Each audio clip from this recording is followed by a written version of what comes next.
Ladies and gentlemen, welcome back to the Golf Strong Project, episode 13. 13 official episodes with my guy, Timmy Rivotto, Dr. Timmy Rivotto. New father, wonderful husband, excellent striker of said golfing ball. Sometimes. Actually, I forgot to share with you. I went to Pure Drive yesterday, which is like the local TrackMan thing. Oh, jeez. Mm-hmm. Are we late for something? No. I went to the local TrackMan place. I hit a hole-in-one on a TrackMan. It's fucking phenomenal. Doesn't count. It doesn't count, but it felt pretty good. It was like You liked it. 200 yard par three. I was just like, hit it. It bounced twice and rolled in the hole. I was like, oh, that's kind of cool. You had to use your driver, didn't you? Did. That's probably more me than you. That's fantastic. I've not done any of those yet. Yeah, it's fun. There's one nearby, so like in the winter, because nowhere to play. I'll play. If there's no snow on the ground, I'll play in 40 degrees weather. You'll have frozen greens, so you can't really hit greens, but it is nice to go inside. Where in Florida, I mean, you don't really need that option, but right now it's perfect. So I'm sitting, you can't see this, but my office has a little, I'll call it like a mini lanai, little deck out here. And I got the door open. It's like 63 degrees right now. Beautiful. Perfect. That's perfect golf weather. You can wear pants, you can wear shorts, you can wear shorts with a long sleeve shirt, whatever. You have all your options are unlimited. Yep. Unlimited options. Yeah, we'll get out and play tomorrow. I'll probably go walk. At least walk Beautiful. 9. At least walk 9. We'll make it happen. It's good. What else is going on in the world? Anything? Baby is doing well. Yeah, baby is thriving, starting to sleep a little bigger chunks, which is phenomenal. Yeah, likes watching golf, so that's good. Been watching the Bermuda the last couple of days championship. That's been great. So that's a good start. Yeah. How about you? What's up with your fur babies? Fur babies. My oldest fur child is to my right on the bed, out cold. And little one has doubled his weight, finally. There you go. 14 weeks old yesterday. Getting huge. Yeah, fur babies. Fur babies are going to help us delay real babies for a little while. Eventually, the real ones are going to come to town. But right now, the fur ones are still, they're a handful. They are a handful. However, we are those like real corny parents. We started an Instagram page for them. Oh yeah. So for those watching, go look up Murph and Brew. Murph and Brew. BRU. Murph and Brew is their handle. It's fantastic. It's fantastic. It's just, I love it. It's a way to document our fur children. Yeah, you have to do it. In today's day and age, you have to do it. Yeah, you're taking the pictures anyways. Might as well put them out for people to enjoy. Well, it makes people happy. I was just talking. So there's that account Upworthy, and a few of those where it just shows like happy things, like people seeing each other for the first time in years, or like dogs just being cute and like loving on people, or just like all good stuff like that. And I'm like, the world needs more like smiles and happiness and less let's kill each other. Although sometimes I totally feel that. Sometimes. We could just use it. We could use a little bit more love. We could use puppies, putting and bringing golf balls back and all that stuff. Absolutely. Puppies and babies. That's what we need. Puppies and babies. Puppies and babies. There was an awesome video this morning of these two kids that they've got to be, I don't know, like 1.5, mostly nonverbal. And dad puts gummy worms in front of each of them, or gummy bears in front of each of them. He's like, hey, do not eat these. Like, I saw that. I'm gonna walk away. Don't eat these. And they like look at each other and they're like, oh shit, they left. Bam. And all of them get eaten. Oh, it's so fantastic. Like if you and I were brothers as children, that's exactly what we would have done. Right. They each looked at each other. Try to like throw it at each other. Kobe. Yeah. They looked at each other like, can you believe he left those there? Let's go. Idiot. Too funny. What an idiot. What an idiot. So good. All right. So this is a very open-ended podcast today. We want to talk a little bit about this new Saudi Arabian LIV adventure that Greg Norman was the CEO of that came out. I think it was last year that they started like really talking about it, and nothing really came to fruition. And now all of a sudden it's back in the limelight. So I'm going to chat a little bit about that. And then maybe talk a little bit about some patients, clients of ours, and kind of our communication with them, and some of the things that we're hearing from clients about their struggles and common struggles that we hear of from clients. Is going to be something that we kind of chat through a little bit today. But first things first, I do kind of want to step on this Greg Norman thing, because my prediction, I don't think it's going anywhere. It's just my opinion. I could be completely wrong. It could be like the greatest thing ever. I don't see it going anywhere. And I only say that, so for those of you who haven't seen this, it's this, I think it's called LIV Golf Investments. Mm-hmm. So Greg Norman's going to be the CEO of it. It's in Gulf Saudi is like the partner, which apparently is like a $500 billion company. I bet it's probably backed by all those Saudi oil tycoons and stuff, Yeah, huge money. And it's going to try and rival the PGA. So again, the details of it are kind of meh, but it kind of joined like the Asian tour. So it's not its own tour as of yet. It's kind of just trying to draw some people in, which the PGA still has to give permission to the player to participate in those tournaments, like the Hong Kong and all of that. So this is really no different as of yet, but they want it to be. Yeah, I think it's just tough when you're going to play 10 tournaments in Asia, the Middle East. You might have the crowds in Europe, but I don't really think you're going to get you'll probably get the crowds in Asia, but Middle East, I mean, it's tough to get, people to buy tickets, to show up, to get players to go, if they're even allowed to go. I don't know. I struggle to see how it's going to be effective. Now, I think that the PGA has tried to combat that, because they did that like $40 million incentive program that they started last year, where it's like, if you move the needle in the game of golf, the top 10 players get like a piece of that 40 million or however it works. So I get that. But if you want to compare it to other sports, so the biggest qualm that we're seeing, and Rory talked about this, was I want to be in control of my schedule. So this Saudi venture would take you out of control. You'd have to participate in the tournaments, just like in the NBA and the NFL. Like guys don't get to choose what weeks they play. Whereas in the PGA right now, you can. I don't want to play in the Bermuda this weekend, although their field is super, like the only two, I don't want to say the only two, but the two big guys are Reed and Fitzpatrick.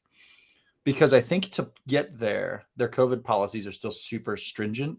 It's like 2-week quarantine, negative test or 2 negative tests. You have to get tested every like couple of days when you're there, and then tested when you leave. And a lot of people were like, that seems like a nightmare to have to do to go play a tournament. Now, if you're one of those guys that can win it and get your card for 2 years, you're like, all right, well, I'll do whatever I have to do. Right. But that's potentially taking a month out of your schedule to play one tournament. Play one tournament.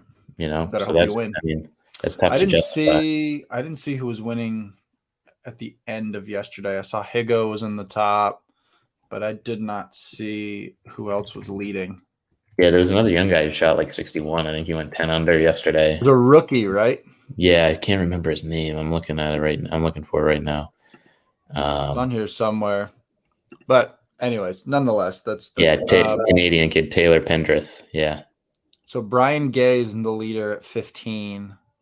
Wyndham Clark 15. Ollie Schneiderjans 13. Where are you looking? Wait a second. Hold on. Am I looking at the right thing here? I'm looking at the Bermuda Championship. That's not right. It's like, wait a second. This is not the right people. I'm missing something here. All right, round 3. Where's the leaderboard? Oh, there he is. Taylor Pendrith. Yeah, he went low, so he's like a young guy. But the thing is, for a guy like that, he's trying to get his PGA card, right? Yeah. Hold it. So if you've got to take a month off to go play this tournament, maybe you do well and you win a huge purse. but Yeah, that's a big if. I mean, that's it's a big if. tough Big to if. justify. If you could play like 4 more tournaments in those 5 weeks, that would take one tournament. Yeah, I mean, I that's agree with that, especially with if you have all those restrictions, and God forbid you test positive when you're in Bermuda and you can't come home. right. Again, the chances of that, I don't know what the chances are of that, especially now where everything is so rolled out. But I don't know. But it could We'll happen. find out. I And mean, and it's anybody, I mean, there's not even anybody. I don't want to say anybody big. Patrick Reed's tied for 17th. Graham McDowell's in the same spot. yeah.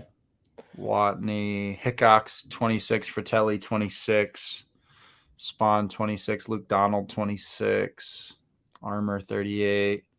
Yeah, I mean, you've got Bezaden Hoot. It's one of my favorite names. No one has a better name than Kiradech Barnrat. That is my favorite name on the tour. It is. It's a good name. Where is he from? Thailand, I think. I think so, yeah. Somewhere Yeah. around there. That Higo is a 38. fantastic name. Fitzpatrick's 38, tied for 38th. Yeah, I guess we'll have to see what happens today. But anyways, back But I to guess, whatever we were talking about. and I guess the real point of this tour was like Greg Norman at least said, to compensate players for the eyes they bring to the game. Right. So I mean, I guess I don't know have they talked at all about the fields, like how big the fields would be? Because I haven't even read much about it. So the last thing that I saw, they were talking about making them like really small. Mm-hmm. So the fields wouldn't be huge. It would be like the 20 best players in golf, or like the top 15 players in golf all competing against one another. So it's definitely designed as like an elite, I think, designed as an elite event, Mm-hmm. where it's like the best of the best participating in a few more events a year. But again, the only thing that stops that is that none of those are considered majors. And Right. so that's what Rory said. He was like, some people play for money and that's awesome, but I play so that I can win as many majors as possible.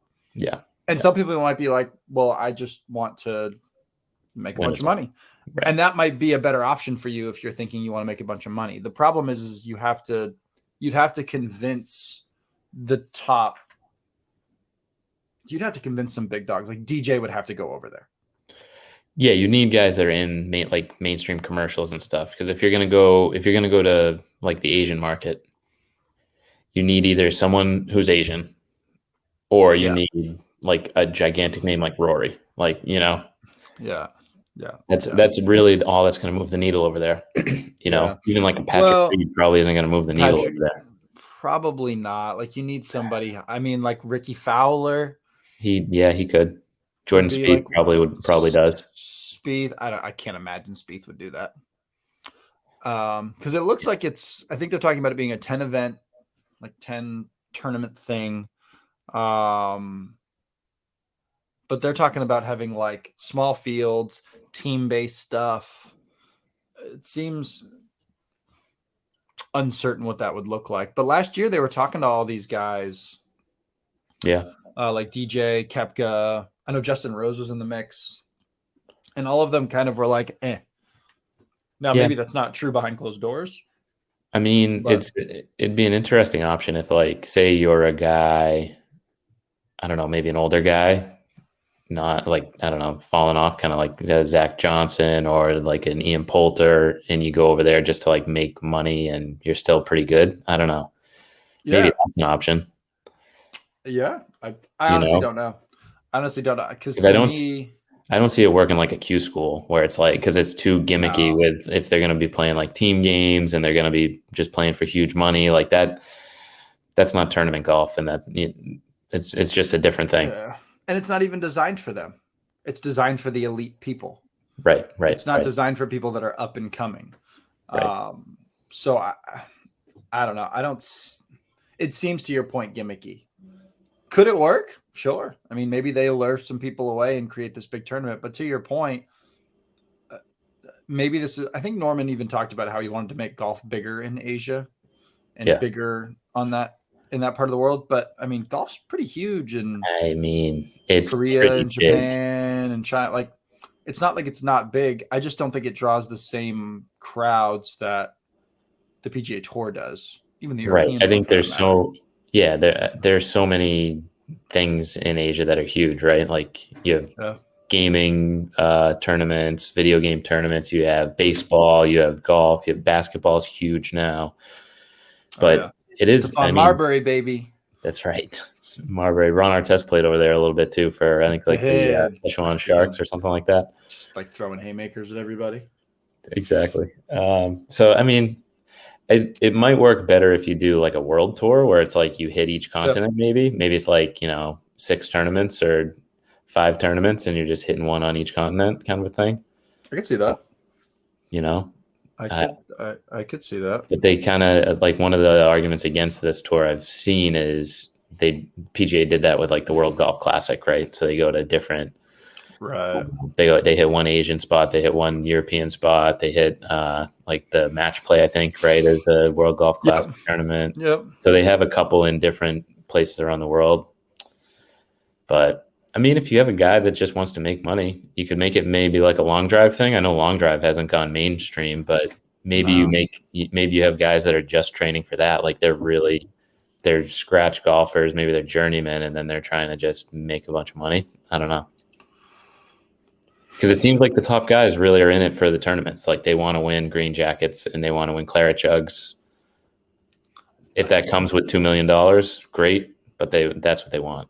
Well, and the purses for all of the events here keep going up. What? They're talking about TPC being $3 million for the winner this year. Yeah. It's a giant purse. Yeah, that's insane. It's insane. Like $3 million is wild. We actually, so because I am across the street from there, some of the people that play there and are, invested over there are talking about how over time that course may be only available like a couple of months out of the year, like for the tournament and then for like play around the tournament. Otherwise, like it was just closed this past week because they're over seeding it, and even when it is available, like right now it's like $650 to play. Yeah, it's crazy. Or something, or that's what it was. Like it was $650, and then you've got your caddy fee and all that stuff, and you're just like, they're making it to the point where it's only going to be for the tournament and for super well off folks, which they can do that because it's their course. But right, I feel like with courses like that, if they're in remote places, like awesome. If you're on like a corner of Hawaii and you have this crazy remote course and you want to charge $1,000 to play it, cool, because you got to get there and do all that. But if you're in Jacksonville, Florida, North Florida, I feel like you should just be able to play golf. It's a golf course, they're everywhere. Well, shoot, what is it? Is it Pebble Beach that's like for residents is $70 or $60 or something? Yeah, and then it's about the same, I think, as Sawgrass, like $500 to $600 for non-residents. For non-residents, right? But if you're a resident, you live in San Diego, you're good. Crazy. Great movie quote that I'll keep to myself. So we keep this PG-13 today. Gone off the rails here a couple times the last few weeks from just dropping bombs. Yeah, we'll keep the train on the tracks today. Depends on how frisky we're getting. But hey, what are you gonna do? So I don't know if it's gonna work out. If it were me, I'm all about the line of I'm here to win. Yeah. I think that's I don't know who the highest paid players are across time. Like I think Ricky Fowler is the highest paid golfer. Am I correct? With endorsements and I think so, but Arnold Palmer's up there too because he hit it huge in the Asian markets that like selling just merchandise with the umbrella on it. So True. He's up there, but yeah, Ricky's up there, Tiger's up there, Arnold. Yeah, I don't know. My point to be though is that the person who wins the most championships does not necessarily equate to the person who makes the most money. Correct. I always know who's won the most championships. I have no idea who's the most wealthy. Correct. Based on the sport. I know that Tiger has won all of his tournaments. I know that Nicklaus has won all of those tournaments.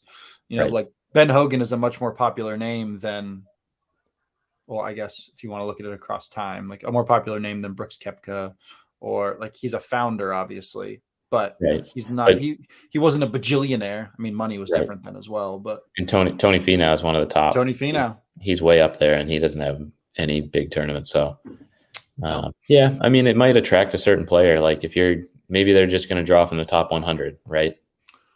Maybe take like especially like the bottom quartile of that, like Right. your bottom 25 who are like trying to figure it out and Right. make a name for themselves. Right. They You need know, money to travel every weekend to go to a tournament. money talks. Yeah. Money talks. It Right. might be fun if they could make that like a one-off thing. So similar to what they do with the Hong Kong, where it's like, hey, almost like what they've done with the match, like with Mhm. Brady, Mickelson, Rogers, and DeChambeau last year. Like make things like that where they're like these huge events that are Right. like one-offs. Right. Make it That count I for could something. see, especially if they're not close to majors. Like if Right. they're played in a little different avenue that way. Right. Maybe like hockey's done with the Winter Classic, where you have a Yeah. couple of Yep. these things all over. It's a chance Yep. for like a quick money hit if you want to play in it. If you don't, great. Yep. Yep. I think But I think, especially in a team event, that sounds cool to me. mhm, right. Where it's Like like, hey, we're gonna yeah. imagine you get the spring break boys together, right? You get like Smiley Kaufman, Yes. Jordan Spieth, Justin Thomas. Yeah. Who else is that? Is that the four? Someone else, maybe Bud Cauley is there too. But Is it? anyways, if you get those guys on a team against, I don't know, someone else. Those guys against like Ricky, Bryson. Oh, Ricky was a spring break boy, Ricky was a spring break boy. You're right. Yeah, but you could talk, but then it would be fun because you're having a big event. And if mhm, it's big money, that's great. And do it in Saudi Arabia or do it wherever. I mean, those courses are amazing. yeah, yeah, So, and that might bring some clarity to the game too. But I don't know. I don't see it happening. We're here to win. yeah. I see it. Maybe if the PGA Tour gives it their blessing and says like, yes, you can cap it at this many events, and you can only take I from don't like know. number 50 to 100 in the world. But Right. that's not going to help these Saudi Arabian or whoever's backing it. Yeah, It's not going and to I help them think make money, and that's why they're doing it. So yeah, well, and they have the money to throw at it to see if it works. yeah, right, But I think that's one of the so like you saw like the European Tour and the PGA Tour like did like the combined event thing where they're gonna have some it's like 3 or 4 is it crossover events where they're like both fields are participating. I think right, it's something along so they've done that. They've done the player impact program. Like I actually think it's probably good because competition only breeds better. So if you right, have the competition of somebody that's got a lot of money and they can throw it at it, the PGA has to be like, okay, we can't just sit on our haunches and screw around anymore, right. which is a beneficial thing. You know, competition's always, I mean, that's capitalism at its finest. Me versus you, see how it goes. Exactly. And I like the map play where they do it in Austin, Texas. There, I like some of the different team tournaments. There's Yeah. one I Yep. think in New Orleans where they do like partners. Yep. It's fun. It's not every weekend, but it's fun to mix those things in. So Yeah. Honestly, I think they should do that for the Waste Open. Phoenix, just make that like a team event. It's already buck wild. yeah, you could do that. Make that like a little mini team event, like a little mini Ryder Cup almost. Yeah, yeah, that'd be fun. Maybe That do would be a a brand battle. Like TaylorMade brand versus Titleist battle. versus Callaway versus whatever other. That'd be I cool. don't even know what that would look like because some of them mix and match. That is true. That would And be like TaylorMade, like Rom is TaylorMade clubs, but he's Callaway balls, if I'm not mistaken. yep, and putter Odyssey putter. So there are a lot of That guys who'd use like Vokey wedges, but TaylorMade irons and maybe it'd be like Callaway driver. driver, like just drivers. Like if you use the TaylorMade driver, this is This you. is you. I could see that. I Yeah, could see or that. brand like Nike, Adidas, whatever. Nike, whatever. Brand, I could see brand would be more likely like Nike versus Adidas, which realistically, if you look at those teams, Puma's got Bryson and Ricky. Right. Adidas has a strong team. They do. Nike might be good, but Adidas would. I mean, you've got DJ, you've got Shoffley, Yep. you've got Spieth. No, Spieth is Under No, Armour. he's Under Armour. You used to have Ron, but he just changed to Grace. I think to Grayson. I'm not sure. I don't know. He's not Adidas anymore, though. But That would be tough. yeah, Maybe you could pick like 2 players, like 2 Nike, 2 Under Armour, 2 Adidas, 2 Puma, yeah, 2 yeah. Because Under Grayson. Armour, you could have Matt Fitzpatrick and Jordan Spieth. That'd be a good team. It's a good team. It's a good team. So, That's kind of fun. I like that idea. yeah, we could play with that. I think they got to go more that route, less like to just the like money route. Like these guys Well, make money anyways. yeah, it's got to be intriguing to the fan base too. Right. Like we have to want to watch it. Like I'm not going to watch some tournament in Dubai just because they're going to give them $10 million.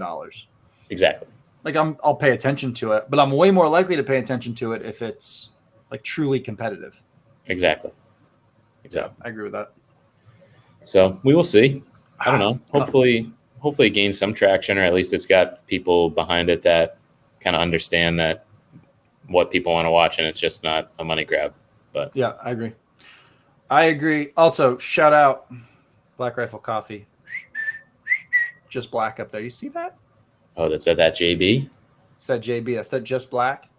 Nice. Yummy. America. If you guys don't have Black Rifle Coffee, last night, so we go out to dinner last night in Atlantic Beach, which is just north of me, and I had a Black Rifle shirt on.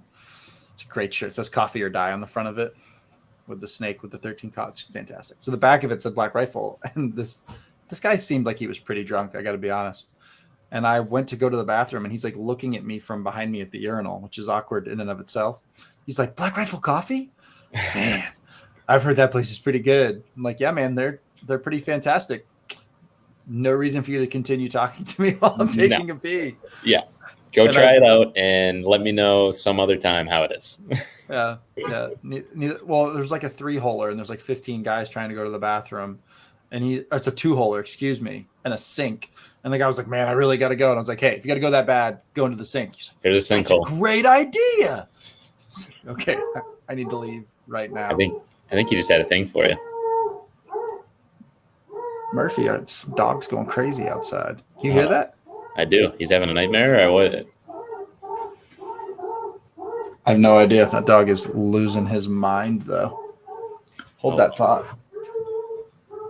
Hold that thought. That ain't gonna work. All right. Well, there goes that. Dog's losing. Poor Murph. I know Murphy's looking at me right now like, I was just asleep. I was happy. So anyways, it's dark in here now. Yeah, it works. All right. So let's pivot here. Black Rifle Coffee, get some. I want to talk a little bit about problems or common things that clients tell us, patients tell us that they struggle with. Because this is something that I think people can resonate with, especially that are listening to this. Like, hey, what are other golfers dealing with that you guys see? What are the problems they face? What are some issues they see? How do they deal with them? How do they present them to you? Because I think a lot of times we have clients come in and they're like, well, I'm struggling with this, and I feel like I'm the only person struggling with it. I'm like, you're like the 50th person this week to be struggling with that. Absolutely. So that's one of those things where I think it's important for us to maybe chat about a couple of those things. I'll let you have the field. What's something that you hear a lot from clients that you're like, are common struggles that people have that they bring to you? Yeah. This week, I got, feels stiff. Like my swing just feels stiff. It feels like in my backswing, I hit a block. And when I'm trying to follow through, I hit a block and it just feels stiff. I think that's a big one. Every day. The best part is hearing that from people. If you're someone who's like really mobile, like you're super flexible, you were a gymnast, or I see this mostly with females. They were gymnasts or dancers, and they're like, I just feel stiff. I'm like, I wouldn't call you stiff, but you feel stiff. Feeling stiff and being stiff are different things. So having to tell people like, hey, it's not that you're inflexible. It's not that your joints don't move. It's that your body can't control that the way you'd like. And so it thus feels stiff. When you get into your backswing, you're like, yeah, I just feel like I can't move well, as opposed to at the end of the day, it's that your body's not controlling your mobility. So we talk about that when it comes to like flexibility versus mobility. Just because you have the range of motion to do something doesn't mean you can control it. That can create feelings of stiffness. I agree. That's one of the most common things I hear from people is I'm stiff. Not necessarily that you are, especially because when you think of a golf swing, we're like, well, you have to get so much turn. And no, you don't need 60 degrees of hip turn. Like you just need enough. Like your swing doesn't have to look like John Daly. No, exactly. And then one guy I've talked to, he said he feels unbalanced in his swing, but it's because he feels stiff. He feels like he's, Uh, if he just turns, he gets to a certain spot. If he wants to get further, it just throws him off. It threw him off balance. yeah. So that you can get other things coming from that stiffness as well. If you're trying to do too much or get too much out of it, you can swing like John Rahm, you can swing like Dustin Johnson. They look very, very different as far as mobility Yeah. goes, as far as how long they are, and both work. Yeah, and you have to tailor someone's swing based on their deficits, not their deficits, but whether they're super mobile or not really mobile, whatever it ends up being, their swing, their pro has to work with them on how to make that work. And our job is just to optimize their physical capabilities. Like if they are really stiff, yeah, sure, we're gonna work like actually stiff. Like they rotate and they're like 15 or 20 degrees of thoracic rotation, which is like no one. Like maybe some car accidents or post-op surgical people, but you just don't see some of those things. Um, so that's definitely a big one. I Yeah, would say one of the biggest things I hear is um, I really struggle after like 9 holes because I'm tired. Like fatigue after the front 9 is even with just being in a cart, like with driving. Like they're yep, really fatigued after 9 holes is like a really common thing, specifically with people over the age of 40. definitely. I'll get the similar where they're like, yeah, I'm good for 10, 11 holes. And then just on that back nine, I fall apart. Oh And yeah. and my legs just feel heavy and my swing falls apart. I don't know what happens, but I just feel so tired. Oh So yeah. Purely uh, exhausted. yeah, Uh, that's a huge one, and that's one of those where it's like, well, I mean, especially if you're riding, you're not walking that much. You're walking to and from the green. You're walking, if it's cart path only, maybe you're walking a little further, but it's still not. no. It's not that much. Well, it's a big tell for being out of shape. And one of the things that we have to focus on is just general endurance for them. Um, Obviously we've talked about like arthritis in the past. We did that podcast last week and back pain and like I'm not going to get any better. So like I'm struggling to keep moving forward. And so you hear all those kind of things. But so one of the things that I do with clients is we talk about clubhead speed a lot because so if you do like surveys of people and they've done this statistically, most golfers don't care if their score's lower. They just want to hit the ball straight and hit it further. That's like number one. And that's all of my clients. Like I don't tell people that I'm going to always lower your scores. I want you to lower your scores, but I guarantee every client of mine that you will hit the ball further. Your clubhead speed will increase. That I can guarantee you will go up. And that's a lot of times. So people come to be like, I just want to hit the ball further. I want to hit the ball further. I want to hit the ball further. I want to hit the ball further. I want to strike the ball better. I want to hit the ball further. Yep. They might tell you some other things, but the underlying thing everybody seems to want is to hit the ball further. And then behind that, yeah, I want to lower my scores. I don't want to get injured. Right. I want to be healthy. But at the end of the day, you got to increase how far the ball is going. That's the biggest complaint I get. Definitely. And I think hitting the ball clean, knowing where it's going, that's probably number two to I want to hit the ball further. I agree. And I think that's pretty appropriate because if you're not, if you look at average distance that people are hitting the ball just across all golfers, like recreationally, I think men are hitting driver like 230. Yeah. And if On you look at average. like an average guy who's made, let's say like, I don't know what it is, but like 5'10", So, maybe 185 to 200 pounds, like you should be able to hit the ball longer than that if you're using your body the right way. So well, yeah, it's pending that your mechanics and equipment are appropriate. And I would argue today, equipment, most people are all good. getting fitted for clubs. Like Yeah, and it's all even if good. their clubs aren't perfect, like their clubs are probably good enough to do what they need. Yeah, Mechanics are probably the next biggest thing. Like people I'm a big, strong guy, but my driving distance is limited just because of my mechanics. sure. My mechanics improve, the ball gets hit further. So, but most people, it's because of a lack, especially if they've played golf for a long time, they lack strength. And we can Yep. increase that and then watch all their distances go up. I think that's the one thing people are like, oh, I'm never going to hit the ball further. Like, why? Yeah, if you don't do anything about it, yeah, you're right. But it doesn't have to be like that, No, you know? because you can just get stronger. You can get You can stronger. become, You can practice moving your body, just get better at moving in general, yeah. There's so much. Oh, I'm not going to get on a tangent here, but most people, Tim and I talked about this. I think this is a good thing for you guys to hear. Most people, clients specifically, they do not care what their exercises look like. They just care that they get stronger. Mm-hmm. They just want to see the ball go further. They just want to have less injuries. They want to feel less pain. They don't care that you're doing a rear foot elevated split squat and taking a kettlebell and pulling it around your head and holding a ball in your mouth and turning it side to side, because I have no idea what the hell that would do, right? People want results. How they get there, some people do care about, I want the aesthetics, I want this, I want that. At the end of the day, guys, I'll use bodybuilding as an example. Schwarzenegger doesn't care what his workouts look like. He just cares that he wins when he gets on stage, right? John Rahm doesn't care what his workouts look like as long as he wins the tournament this coming weekend.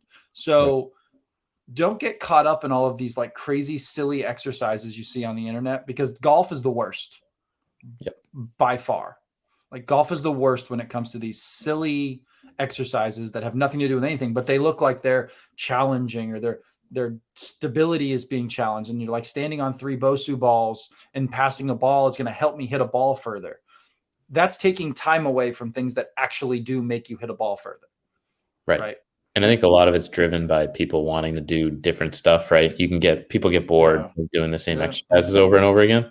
Yeah. But I mean, you can do enough variation. You can hold weights in both hands, hold weights in one hand or the other hand, or move goblet squat, hold it overhead. Yeah, you can do all sorts of different stuff with the same. That makes it just that like a little more interesting here and there without putting people at risk of something really bad happening, because I mean, you really shouldn't be putting anyone that's like 60 and up on a Bosu ball. No, there's no reason. There's no reason to it. The risk is so high and the reward is pretty much nothing. So it's just not worth it. So it's time management. People want, if you only have a half hour with somebody or 45 minutes, I don't want 10 minutes of that to be wasted on doing something that's not really changing the bottom line. It's not affecting you in a positive way. I want all of that time. And as a coach, what we do, our job is to optimize your time for your goals. If I'm doing something that's not optimizing it, but it looks cool, it looks fun, and it's not making you any better, that's on me. I'm taking your money and just being like, sucks to suck, guy. And there's a certain amount of shame that coaches should feel about that. And that's something that Tim and I preach to our own clients, is that when I give you something, it has purpose. It's not just there to look cool. It is purposeful, and I can explain it to you. I mean, I could make up an excuse for why people would be on a Bosu ball doing some weird squat and pushing it overhead because it's making your balance challenged. I mean, as a whole, golf isn't a giant balance. Yes, there's balance involved, but it's not like even like basketball where you're having to cut, drive, jump, land on one foot, get around a defender, get bumped, and have to shoot from that. Or football where a running back's getting hit and having to hold himself up. Like you're in a stationary position. You bring a club back, you swing it through, and you stop. Yes, balance is important, but it's not like it's this giant balance event. I'm not juggling a soccer ball and getting around a defender to shoot a goal. There's a lot of balance involved there. So having these like crazy dynamic stability exercises, you're not really doing a whole lot. Right. And that's where I tend to hear people also say, like, fitness or exercise is a young man's game. And it's like, well, no, football is a young man's game, right? You can't play football as an older guy. Unless you're Tom Brady. But he might have a little help in certain other elements, but I won't go there. Maybe rest in peace. But it's not a young man's game. You can exercise and get stronger and get more fit at any age, and you can absolutely, make your body feel better at any age. So you might as well just start. Some of those crazy exercises are definitely young exercises, right? If you're seeing, there's one guy I follow, I think, who's out of Miami, he focuses on youth sport development, right? So he takes on teams of football players and soccer players, and they're like teenagers.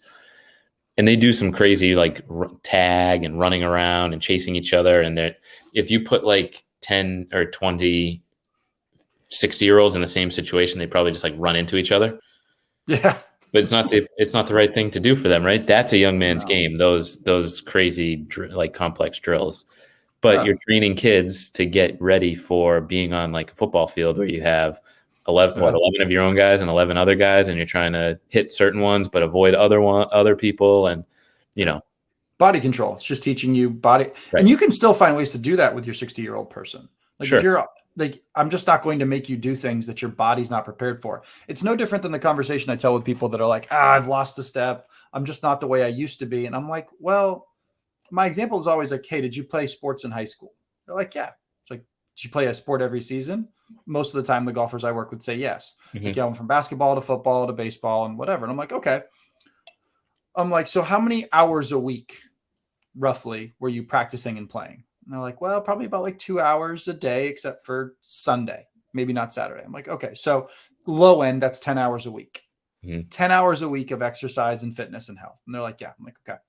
When you went to college, did you play a sport? And they're like, some say yes. So if some say yes, okay. Yeah, usually intramurals, but some Intramurals, something. Yep. If they played something competitively for one season, they're probably again about 2 hours a day. So that's about 10 hours a week. But in the off season, you're probably looking at like more 5 hours a week, 6 hours a week, depending on how committed they are. Right. Because usually it's like an hour workout and then maybe they do something the next day. But again, you're still south of 10 hours. When you get out of college, how much exercise do you get?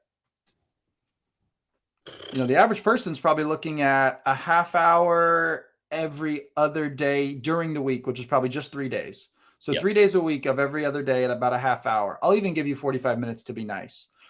2 hours maybe per week, maybe. Yeah, so you losing a step. Go ahead. Yeah, no, that's an overestimate for sure. But yeah, it is.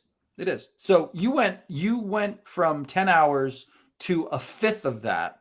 And you expect yourself to be in good shape and fit and healthy and the same. Yeah. That's not how that works. And you lose it quick. A couple of months of not doing anything, you're starting over. So I really like the Strong by Science guys that are always like, you expect that like you work out during the week and then you can just go pick up a basketball and play intramural ball and expect your body to handle it well. Right. What are you talking about? You haven't done that at all. You don't train that at all. Right. So it's important for people to hear. That's probably the biggest thing that you and I might hear is I've lost a step. I'm not who I once was. You do nothing like you used to do. So let's get you back on the train of doing what you used to do. Right. And that is an uphill train, right? It's not let's get you immediately doing what you used to do. It's let's bridge the gap here where you are, where you used to be, and we'll get you back there. So, and that's doable. There's no reason you can't. Every strength like I can do power movements with an 80-year-old. Yeah, they can swing a medicine ball. They can push a ball against a wall. They can try to not jump necessarily, but produce force. Like one of the key things we talk about is intent with movement. So what we mean by intent. So if you go to pick up a ball and you do it slowly, you produce X amount of force. But if I tell you to go pick up that ball and I want you to do it with intent or with a little bit more speed, you produce more force. If you produce more force, we're getting you stronger just by focusing on moving a little bit more quickly. Not with crazy speed, but quickly. Like even the golf swing, when we had Alex on here a couple of weeks ago, he made a great point. Backswings aren't mega fast, right? It's not yes, golf is a power sport because it's a fast movement, but it's more on like the strength speed continuum as opposed to the speed strength continuum. It's not like a sprinter. It's a little bit below that. Right. Because it's a controlled violence backward. Really, it's the downswing that becomes fast. Right. And even then you don't want it to be too fast because you don't want to outrun yourself. Well, and it's really only part of the downswing, right? Like you don't want to be really fast at the top of the downswing. You want more. It's almost like only a quarter of the swing. You really want to be fast and super fast. It's basically, a couple feet behind the ball to a couple feet through the ball. Right. On that arc. That's where you want that speed to be. So it is very important that we get that changed up. But anyways, those are the major things. Yeah, and they're all solved pretty much with the same answer, right? Like do something outside of golf, move, work on your strength, your mobility. Do something. That's You it. can do something about it. Any of those things. I'm leaving it at that. We're gonna change our thing. The Golf Strong Project.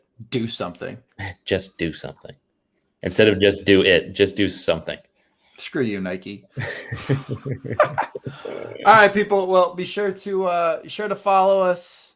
Jackson.anchorforge at TRIVOTTO.golf at Rivotto.golf.